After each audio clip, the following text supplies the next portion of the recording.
So many people are so scared of failing that they think, well, I've written a book, but I'll never show it to anyone. I've got an idea, but what if it doesn't work? And when they begin to see, oh, it all tracks back to a thought which I'm free to change, it's very liberating, it's very empowering. Really, the only thing wrong with you is you don't think you're good enough. But it's very simple to think a different thought, because we own our thoughts. We have to remember something. The mind has no choice but to act on our thoughts. We have an incredible choice to think better thoughts. Strongest force in all of us is we must act in a way that matches how we define ourselves. So your mind's job is to make your thoughts real. The job of your mind is to listen to your thoughts and to start to make them real. People say, I don't know what I was thinking of. How did I end up in this mess? Well, you were thinking, I'm not going to succeed. Everything's not going to work out. If I start that business, it will fail. If I write the essay, it will get a bad mark. So I'm just going to procrastinate here and do nothing, and then I can't fail. And when you take people back to that, you know, procrastination and self-sabotage is nothing more than a reaction to a thought that I'm not enough. My mind believes that everything I tell it must be true, whether it's good or bad, helpful or very hurtful. So we've got to get into the excellent habit of saying, I can do this, I've got this, this has got my name all over it. No one can do this better than me. If they could, I can still do it my way. Somebody like Eminem, who's a great reference for lost kids, because nobody believed in him. And nobody believed he could be a rapper, but here he is, and he put his anger into rapping, and then they go, oh yeah. But that's the thing, you get to edit your story, upgrade your story, rewrite your story, change your story. Your thoughts are yours to change. You're not your thoughts. Change them. So your life can change like that if you just get into the excellent habit and keep going of dialoguing better with you.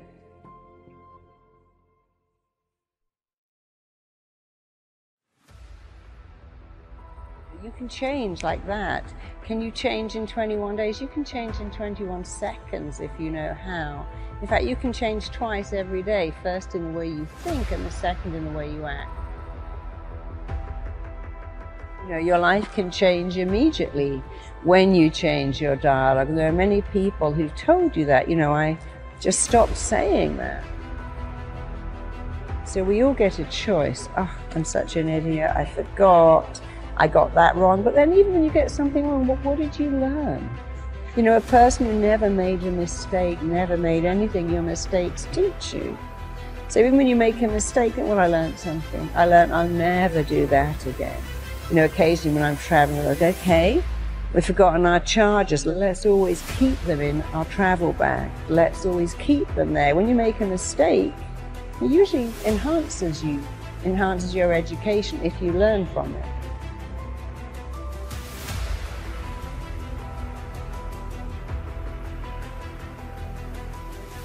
And that's one of the rules of the mind. Whatever you focus on, you get more of. And you can't be in two lanes, so pick a better lane, go into that better lane, keep telling yourself better things, think better thoughts. And whatever is the missing bit, the emptiness, the needs you didn't get met, take some time to think about what they are, and think about what you wanted here, and then tell yourself those words. I can do it.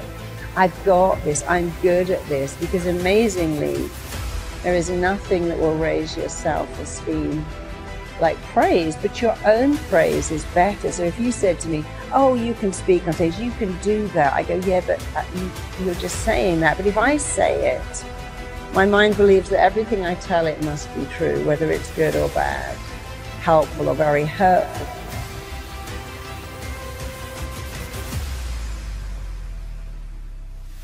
are the words you want to hear? What I call the missing bit.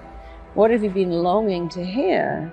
Well, don't give that away and don't give that up. Start to say it yourself because it sinks in. Whoever's saying it, it sinks in. But when someone else says it, they might have an agenda. You're great, could you lend me some money? But when you say it, there is no agenda. Think of your unmet needs. The emptiness in you is what you didn't get as a kid. You didn't get love, you didn't get praise, you didn't get recognition, you didn't get celebrated, you didn't even get gifts. And that's horrible, but imagine if you could start to say those things. I matter, I'm significant, I'm lovable, I'm worthy, I'm enough. And then you'll start to fill up that emptiness. The not enoughness becomes enoughness.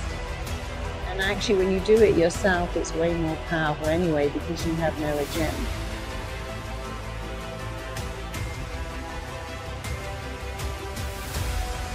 It all starts with a thought.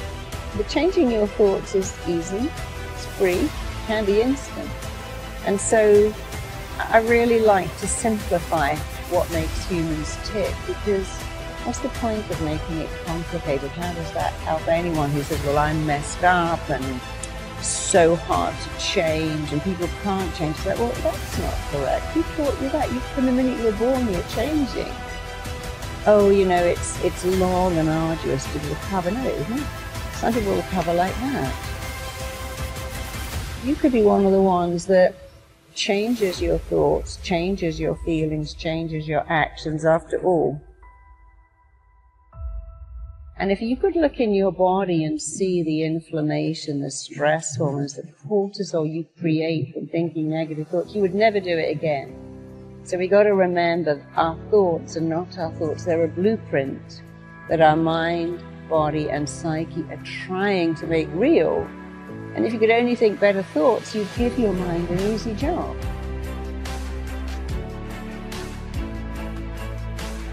Your lovability's got nothing to do with the numbers on the scales or the numbers in your clothing label or the numbers on your purses or the number of your followers. So we get very consumed by the number. I need to be thinner, taller, smarter, better grades, more followers.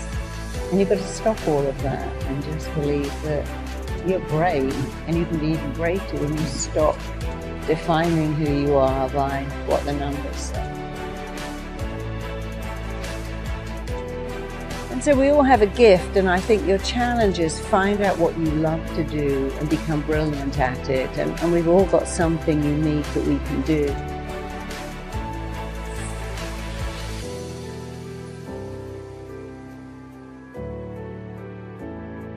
All of us, at some time or another, have agonized over making a decision. Some decisions are major decisions. And also there are a lot of small decisions that we don't make, that they tax our minds, they drain our energy, they create a lot of anxiety and nervousness and mental torment because we don't take care of it. We decide not to decide, which is a decision. Imagine you're on your deathbed, and standing around your deathbed are the ghosts representing your unfulfilled potential. The ghost of the ideas you never acted on, the ghost of the talents you didn't use. And they're standing around your bed, angry, disappointed, and upset. They say, we came to you because you could have brought us to life, they say. And now we have to go to the grave together. So I ask you today, how many ghosts are going to be around your bed when your time comes? How much time do you spend working on you? How much time do you spend every day working on your dream? What kind of investment have you made in you? If your mentality is, I can't wait to see what happens great to me in 2022, you are going to get f***ing as a result. Life does not reward people who wait to see what happens. What you put in, you will get out.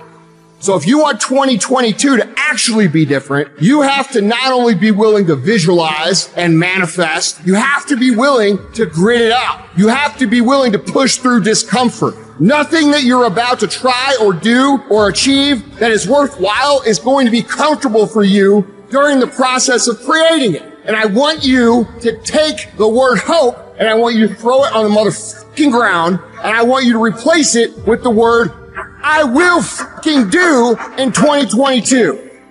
Woe be unto you if you go into another year and waste another year with the old mentality while somebody's in the hospital begging God for the opportunity that you have right now. You better step into this moment. You're only here for a short time. If you're not going to show people what's possible, who the fuck else is? Who's going to show your kids? Who's going to show your aunts and uncles? Who's going to show your nieces and nephews? Are you going to fail those people? Are you going to buy into the narrative that you can't? Stand up for your dreams. Stand up for what you want in your life. Decide that your life is so meaningful to you, that you love you and you love life so much that you're going to stand up for something you want. You don't want to be a spectator. You want to get out in the field where the action is, and you will be amazed. After the struggle, there will be a calm period, and things will begin to click for you. Come out here with what you got. You don't have enough money? Don't worry about it. You got the dream. You must be patient, persistent, and positive no matter what. But aren't there some guarantees you can give us? Yes. You're going to die. You can't get out of life alive.